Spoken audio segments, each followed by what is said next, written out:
말씀을 가만히 우리가 이제 한 절 한 절 상고하고 있죠.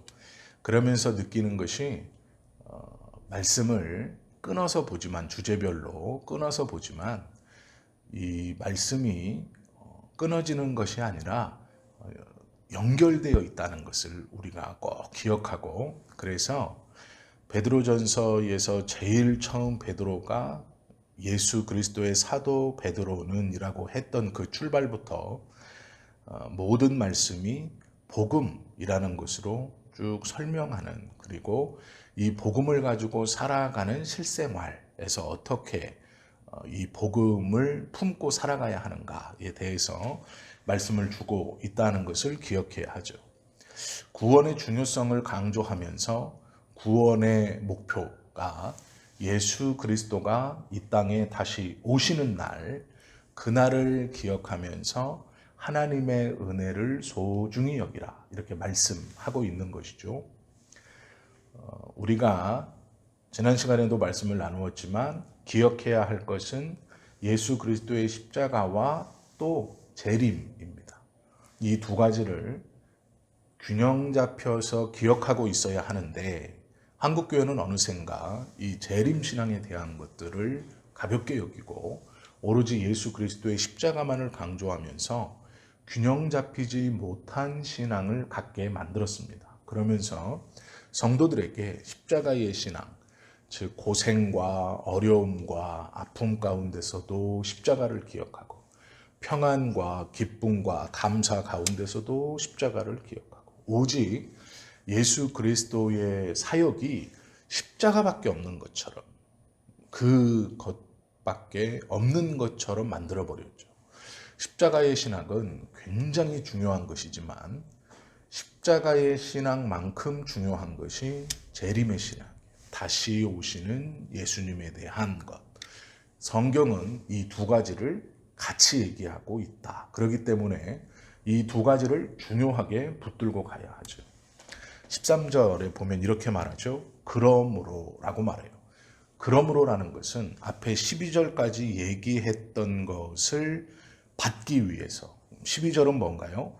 이 섬긴 바가 자기를 위한 것이 아니요 너희를 위한 것임이 계시로 알게 되었으니, 이것은 하늘로부터 보내신 성령을 힘입어 복음을 전하는 자들로 이제 너희에게 알린 것이요 천사들도 살펴보기를 원하는 것이니라. 여기서 말씀하시는 이것은 예수 그리스도의 십자가, 그리고 다시 오심의 영광, 그리고 하나님이 나라가 임할 때에 받을 그 은혜, 이것을 받기에, 그러므로 이것을 받기에, 이것을 포함하여 그러므로 뭐라고 권면합니까? 너희의 마음의 허리를 동이고 근신하여 예수 그리스도께서 나타나실 때에 너희에게 가져다 주실 은혜를 온전히 바랄지어다. 위에서 받을 상급에 대해 설명해 놓고 그것을 받기 위해서 13절의 말씀, 마음의 허리를 동이고 근신하여 깨어라, 이렇게 말하죠. 마음의 허리를 동이고 근신하라라는 것은 이 몸의 중심이 허리입니다. 허리이고, 이 띠라는 것은 사람이 힘을 쓰기 위해서 이 허리에 복대를 하는 형상, 이것을 이야기하는 것이거든요. 깨어있으라라는 것은 졸지 말라라는 뜻인데, 특별히 깨어있으라라는 말은 어떤 것에 대한 이 생각, 즉 그것에 대한 생각을 잊어버리면 안 된다, 이런 뜻이거든요. 이게 지금 고난 가운데 있는 그리스도인들에게 하나님, 예수님께서 다시 오심을 항상 잊어버리면 안 된다. 그리고 마음의 허리를 동여라 라는 것은 힘을 쓰기 위해 이 허리띠를 차는 것처럼, 역도 선수들이 허리띠를 차고 무거운 걸 들죠. 그것처럼 정신을 바짝 차리고 힘을 쓸 수 있도록, 그러면 살면서 어떤 힘인가요? 믿음으로 하루하루를 견뎌 나갈 수 있는 힘을 쓸 수 있도록 힘쓰라, 이런 말인데요. 성경은 예배소서 6장 14절에 보면 이렇게 말해요.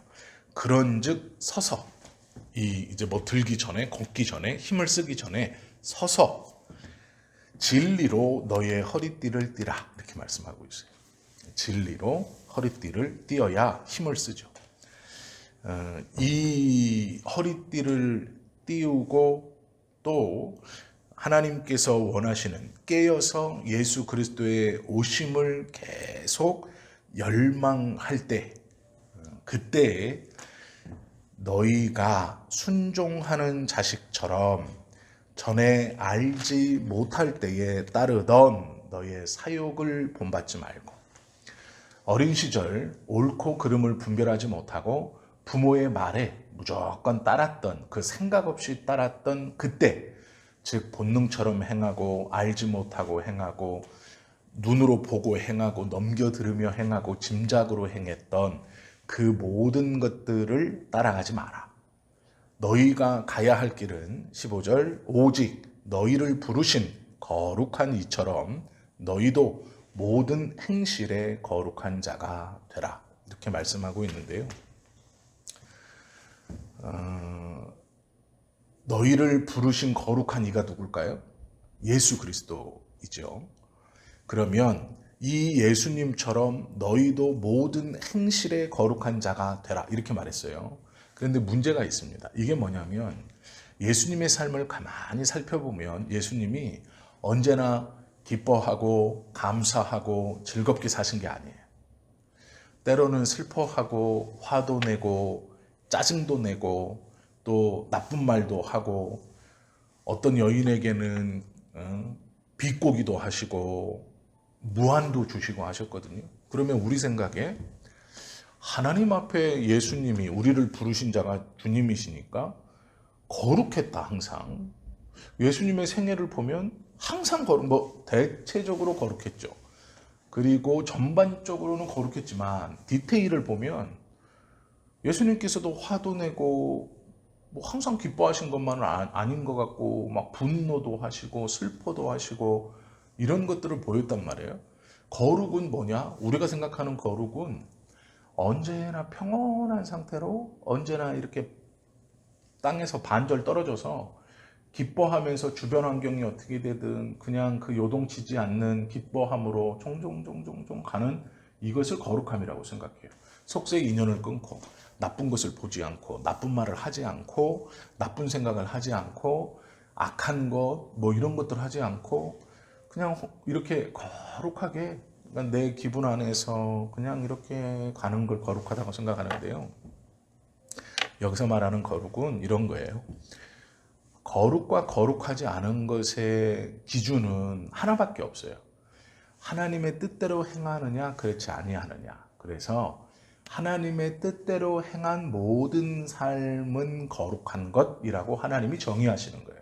이 거룩이라는 말은 하나님께만 붙이는 용어예요. 하나님께만 붙는 단어인데 우리를 부르신 자가 거룩하신 것처럼, 그러면 그 예수님의 삶이 누구 뜻 안에 있어서 살으셨다, 하나님 뜻 안에 온전히 벗어나지 않고 사셨다라는 의미거든요.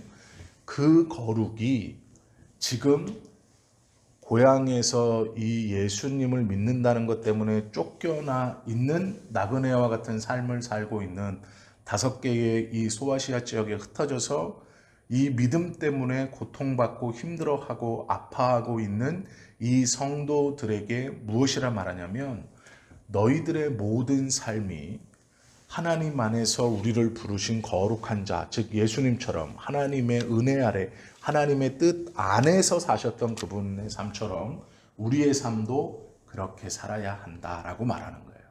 하나님의 뜻 안에서 살아라. 화를 내지 마라. 짜증내지 마라. 이런 값싼 게 아니에요. 남을 험담하지 마라. 이런 말이 아니에요. 화도 낼 수 있고 분노할 수도 있고 짜증낼 수도 있고 삶의 여러 모습들을 보일 수도 있고 느낄 수도 있고 그것을 표현할 수도 있어요. 그런데 문제는 하나님 안에서라는 거예요. 이것이 거룩이다라는 거죠. 우리가 하나님의 뜻 안에서 살아가는 모든 것들은 거룩하다. 누가 판단하시냐면 거룩하다라는 말을 붙일 수밖에 없는 하나님만이 판단하시는 거예요. 그런데 예수님의 삶을 통해 하나님이 거룩하게 사는 것이 무엇인가를 우리로 알게 하셨어요. 예수님의 삶을 보면서 예수님의 저 삶이 거룩한 삶이구나. 그렇다면 예수님께서 언제나 기뻐하시고 감사하시고 밤못 떠서 동동동동 사람이 떠가듯이 주변 환경에는 다 힘들고 어렵고 막 핍박할지라도 언제나 감사합니다 헤헤거리면서 그렇게 사신 게 아니에요. 정말로 그 삶 속에 딱 밀착돼서 사셨거든요. 사람들이 시험하고 애매한 말로 어렵게 하고 하면 화도 내시고 분노도 하시고, 하나님의 뜻이 왜곡되거나 의식하는 자를 보시면 그들을 저주하기도 하시고 폭력도 사용하시고, 또 약한 자들 가운데서 병도 고치시면서 그들의 변호인도 되어주시고 때로는 꾸중도 하시고 화도 내시고, 제자가 자기의 뜻을 알지 못하고 함부로 얘기할 때는 사단이라고 막 분노하시기도 하시고, 기분이 좋을 때는 천국의 열쇠를 주겠다라고 그 기쁨을 표현하기도 하시고, 예수님께서도 우리의 삶과 똑같이 희로애락의 표현을 다 하셨지만 그 삶을 하나님이 어떻게 표현하느냐? 거룩하다 이렇게 말해요.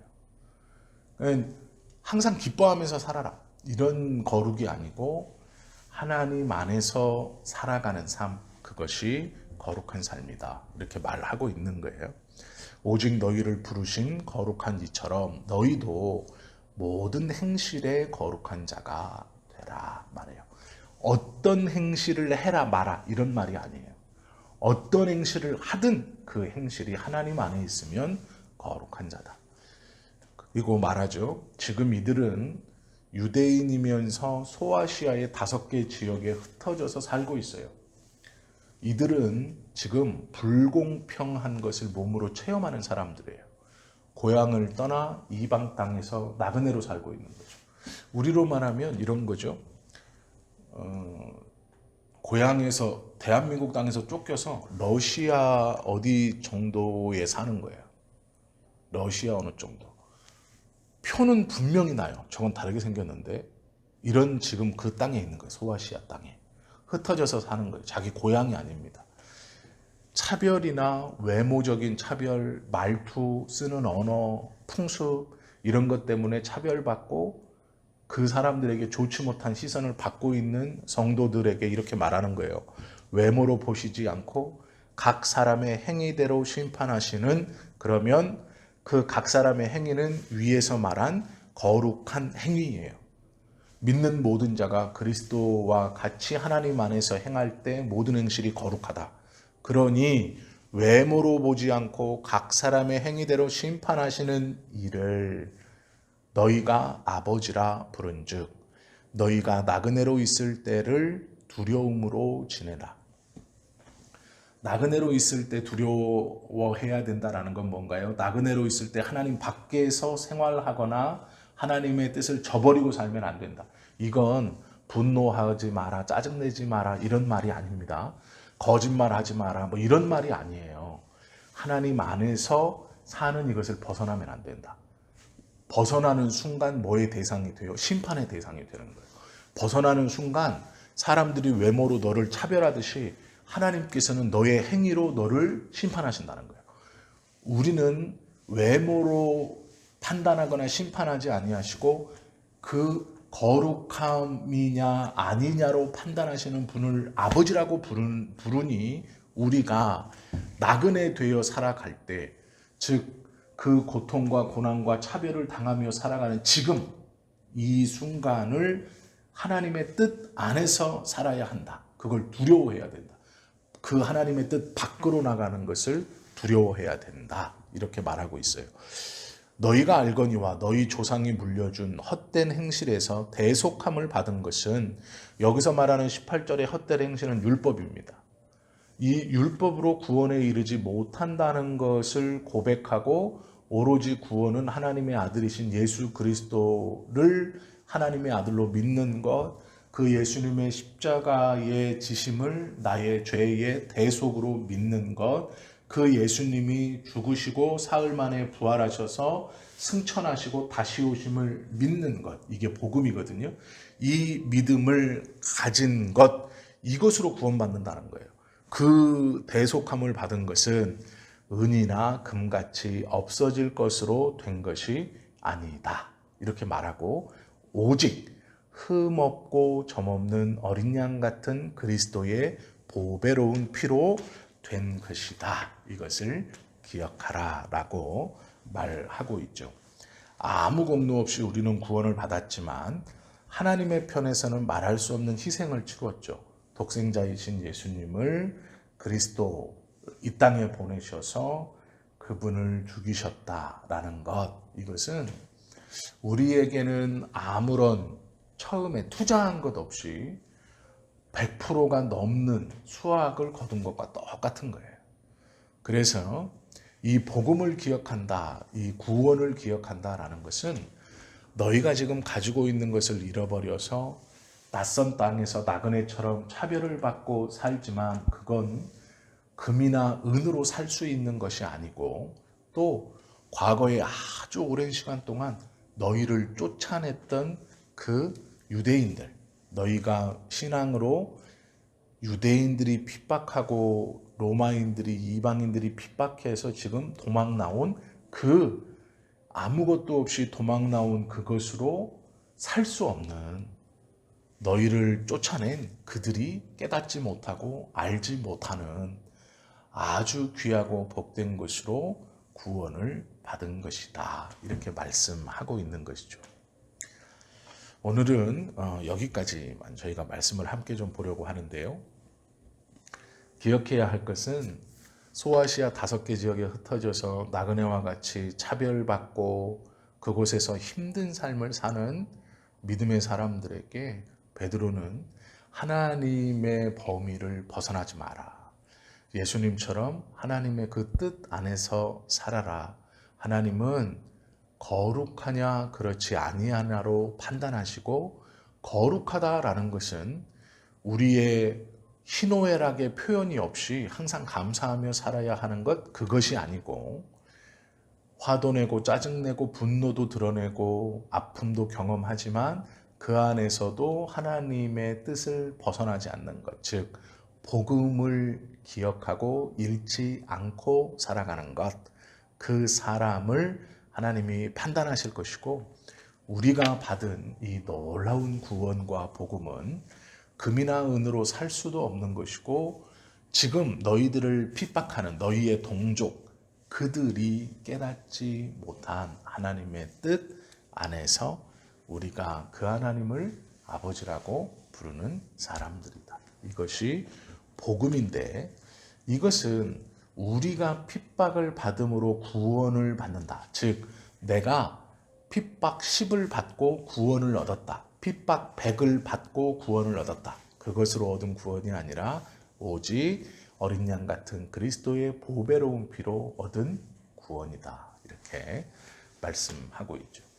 이 말씀을 귀히 알고 복음이 무엇인가에 대한 그런 바른 생각 그리고 지금 우리가 나그네처럼 살아가는 이 땅에서도 하나님께서 우리에게 주시는 이 권면 예수 그리스도의 어린 양 같은 보배로운 피로 우리에게 주신 이 복음 이것을 꼭 안고 하나님의 은혜의 범위를 벗어나지 않는 그러한 거룩한 삶을 살 때 예수님께서 이 땅에 오셔서 우리를 위해서 베풀어 주신 이 놀라운 구원이 진정으로 얼마나 귀한 것인지를 알게 되고 그 은혜를 또한 누리며 살아가는 우리의 삶이 될 것입니다. 그래서 하나님의 말씀은 올바른 정신에서 바르게 제대로 알고 있을 때 고백할 수 있는 것이고 그 은혜를 누릴 수 있는 것이다. 오늘 하루도 이 복음 이것을 묵상하고 기억하면서 살아가는 저와 여러분 되시기를 예수님의 이름으로 축원합니다. 기도드립니다.